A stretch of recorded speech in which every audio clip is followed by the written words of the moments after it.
Hello guys, welcome back again to my channel bersama saya Hansen di sini dan seperti biasanya setiap harinya saya akan buatkan video seputar cryptocurrency. Apa kabar kalian hari ini semuanya? Semoga dalam keadaan yang baik-baik saja. Teman-teman, sesuai dengan ekspektasi kita di video kemarin bahwa Bitcoin sepertinya memang akan melanjutkan kenaikan dan berangkat ke kurang lebih area 107 sampai 108 ribu dolar. Itulah yang persis terjadi kita lihat selama beberapa waktu terakhir atau beberapa jam terakhir. Kita sempat melihat Bitcoin break di atas 107.000 sebelum pada akhirnya kembali mendapatkan sedikit pullback. Nah, teman-teman, di video hari ini kita bakal membahas kira-kira apa yang bisa kita expect berikutnya in terms of price action, dan juga saya pengen lakukan updates terhadap beberapa chart yang terkorelasi terhadap Bitcoin. Jadi stay tune terus sampai akhir video. Nah, per hari ini kita melihat secara global market cap kripto berada di angka 3,71 triliun dolar atau naik sekitar 2,36%. Nah, di top 10 coin sendiri kita juga melihat keadaannya dominan berwarna hijau, kenaikannya ranging antara 0, sekian persen hingga kurang lebih 3%. Dan yang menjadi top performer hari ini adalah XRP dengan kenaikan 3,86% ke 2,49 dolar. So, itu adalah outlook sementara untuk beberapa top coin yang ada. Sekarang kita langsung aja masuk ke chart. Nah, teman-teman, sebelum kita membahas Bitcoin, ada dua chart yang pengen saya lakukan updates terlebih dahulu yang sekali lagi terkorelasi terhadap pergerakan harga Bitcoin. Yang pertama, itu adalah dollar index. Nah, teman-teman, kita mengetahui bahwa beberapa minggu belakangan dolar index terus-menerus mengalami penguatan. Dan sampai dengan hari ini juga sebenarnya hal tersebut masih terjadi. Kita melihat dolar index berhasil untuk sepertinya ngeflip area trendline di sini menjadi area support. So, untuk sementara sebenarnya dolar index masih terlihat cukup oke untuk meneruskan kenaikan. Namun bagi saya, teman-teman, kenaikan yang terjadi di dolar index ini so far menurut saya pribadi masih adalah dalam bentuk corrective move. Artinya, ini masih adalah konsolidasi besar dari penurunan yang terjadi di sini. Yang menurut saya pribadi, ini adalah konsolidasinya dan ujung-ujungnya kita masih akan tetap melakukan breakdown atau melanjutkan bearish movement-nya. Nah, kalau misalnya teman-teman mau contoh yang lebih gampang untuk dilihat, mungkin kita bisa ambil contoh di mana ya? Kita lihat, ya di sini. Oke, ini bisa menjadi salah satu contohnya, teman-teman. Kita mendapatkan penurunan yang signifikan, oke. Kemudian diikuti konsolidasi berkepanjangan, tapi ujung-ujungnya kita juga tetap drop.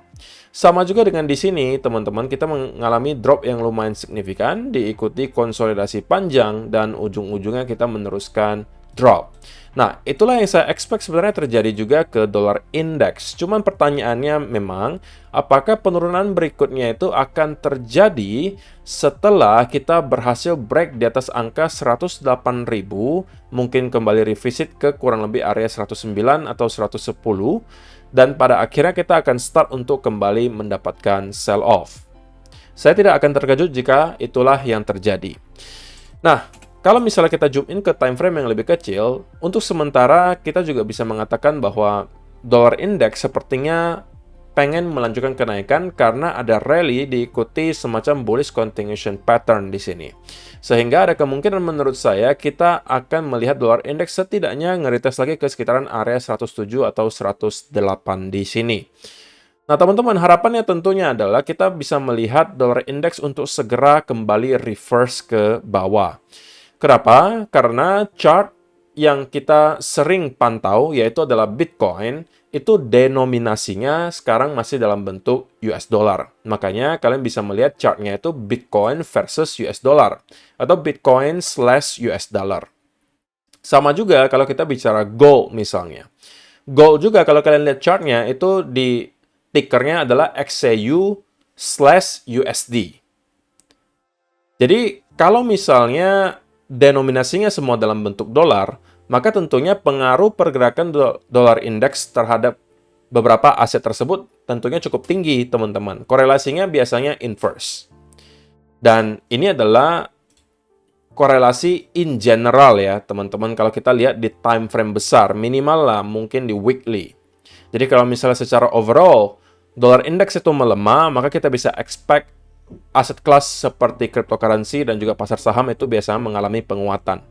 Dan itulah yang persis terjadi dari tahun 2022 akhir hingga 2024 sekarang ya, teman-teman. Walaupun kita sekarang mendapatkan rebound, tapi penurunan yang secara overall kalau kita lihat trennya itu terlihat lebih ke arah bearish.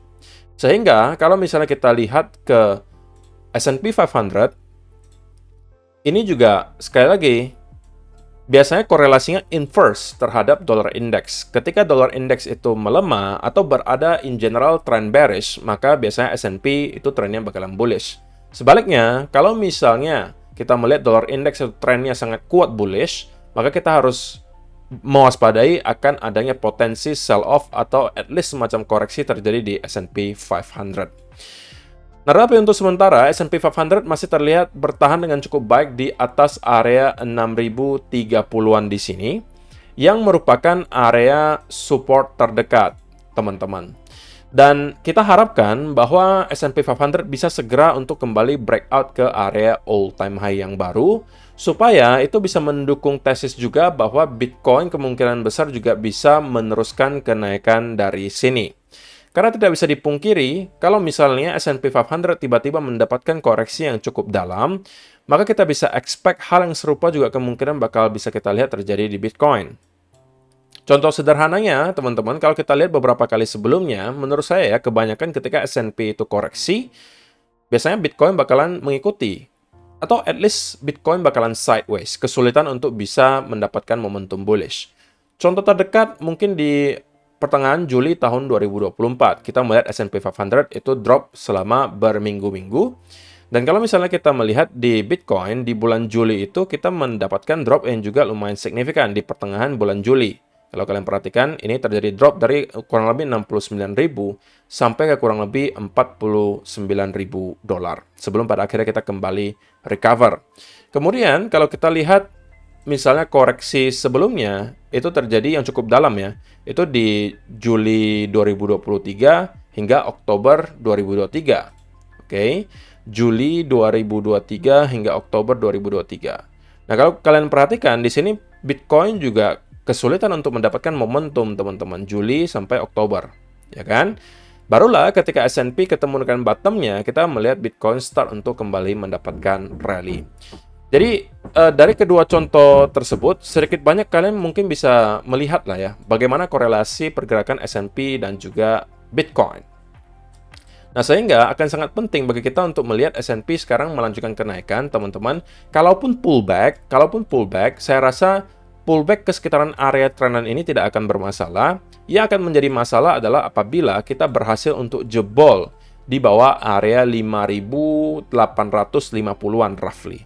Kalau itu sampai terjadi, kita berpotensi untuk kembali mendapatkan koreksi yang cukup dalam, dan itu bisa juga membuat Bitcoin kesulitan mendapatkan momentum bullish. Kita bisa aja kemudian mendapatkan Bitcoin yang sell off, atau paling bagusnya atau idealnya sideways. Itu udah paling positif lah gitu ya. Mungkin bisa kita harapkan ketika S&P mendapatkan koreksi yang dalam. Nah, jadi teman-teman, berangkat dari beberapa informasi yang baru saja kita lihat, sebenarnya so far belum ada indikasi yang terlalu buruk untuk Bitcoin, di mana S&P masih terlihat cukup bullish trennya. Dollar index walaupun terus merangkak naik ke atas, tapi tidak dalam manner yang terlalu impulsif menurut saya, masih cenderung korektif. Dan juga teman-teman, kalau kita lihat Bitcoin sekarang, momentumnya masih terlihat cukup oke. Walaupun, perlu saya ingatkan, kita sekarang lagi-lagi kembali ngeretest ke area upper trend line dari channel yang terbentuk di Bitcoin sekarang. Nah, inilah yang persis saya sampaikan di video kemarin ya, bahwa kalau misalnya kita mau melanjutkan kenaikan, maka next target itu adalah area 107 sampai 108.000. Kita tadi sebenarnya hampir menyentuh 108, tapi kita hanya terhenti di 107,8 ya. Tapi ini mungkin berbeda di setiap exchange.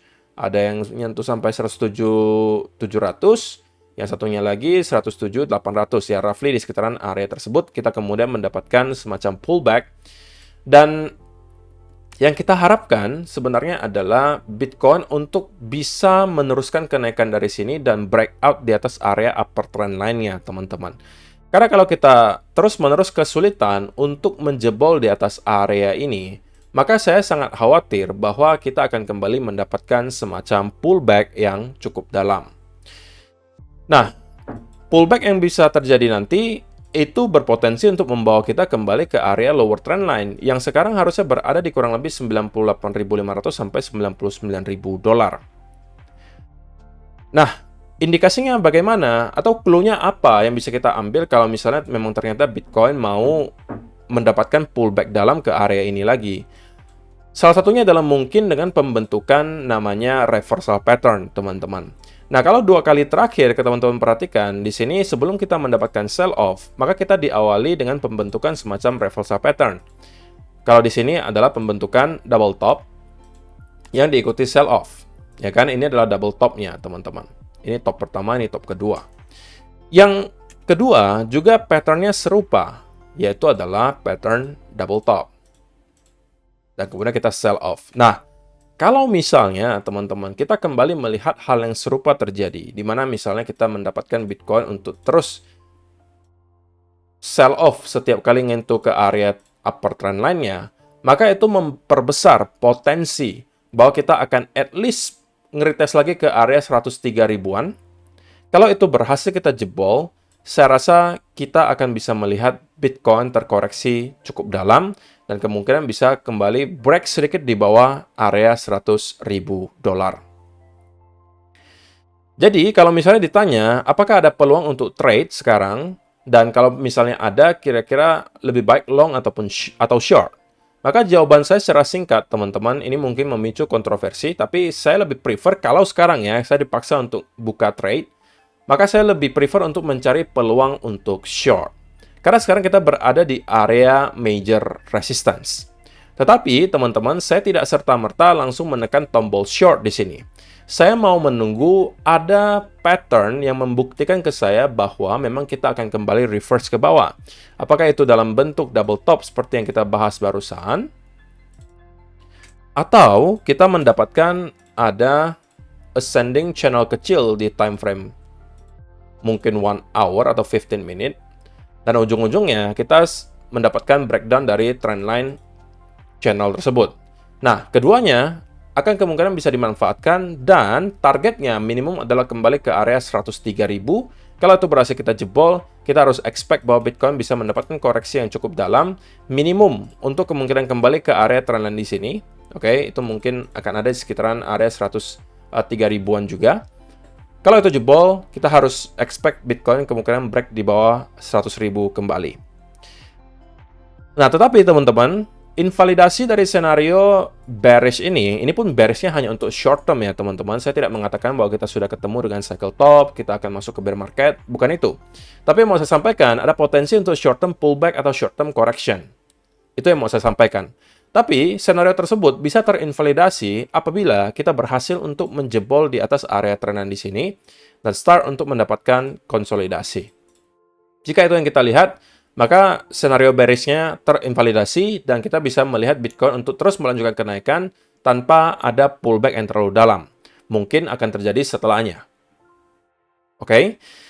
Dan saya rasa itu sih teman-teman yang mau saya sampaikan di video hari ini. Untuk sementara, saya rasa kita masih akan bisa melihat Bitcoin start untuk mendapatkan sedikit ranging move sebelum pada akhirnya kita start untuk kembali merangkak naik ke atas. Ingat teman-teman, di minggu ini kita juga akan mendapatkan event yang cukup penting, yaitu adalah FOMC dan juga Fed Interest Rate Decision yang kemungkinan besar akan sangat dinanti-nantikan oleh para investor, sehingga ada kemungkinan menjelang event tersebut kita tidak akan melihat ada pergerakan yang terlalu signifikan karena mungkin banyak investor itu menunggu dulu sampai keputusan The Fed kira-kira turunkan suku bunganya seberapa, apa yang disampaikan oleh Kakek Powell, setelahnya baru mereka ambil keputusan kembali untuk investasi mereka. So, itu aja yang mau saya sampaikan di video hari ini, teman-teman. Semoga bisa bermanfaat untuk kalian semua. See you in the next video. Bye-bye.